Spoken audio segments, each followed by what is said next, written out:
તો વાત કરીએ જામનગરની, તો જામનગર જિલ્લામાં આજે લોકશાહીના પર્વ રૂપે ગ્રામ પંચાયતની ચૂંટણી માટે મતદાન પ્રક્રિયા ચાલી રહી છે।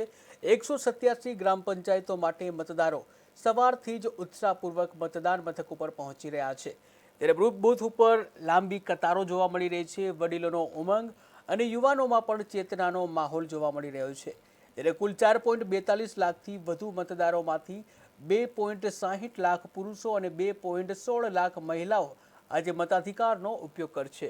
ચુસ્ત પોલીસ બંદોબસ્ત સાથે તમામ તૈયારીઓ કરવામાં આવી છે। ડીવાયએસપી, પીઆઈ અને 41 પીએસઆઈ સહિત 500થી વધારે પોલીસ કર્મચારીઓ પણ તૈનાત કરવામાં આવ્યા છે, જેથી શાંતિપૂર્ણ માહોલમાં મતદાન પ્રક્રિયા થઈ શકે।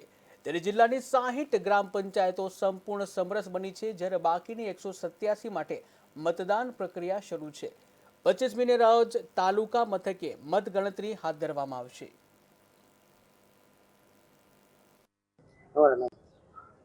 મારું નામ લક્ષ્મણભાઈ કુટી છે।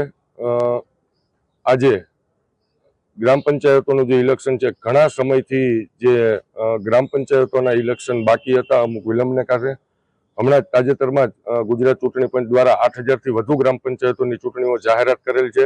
તેના ભાગરૂપે આજે મતદાન છે।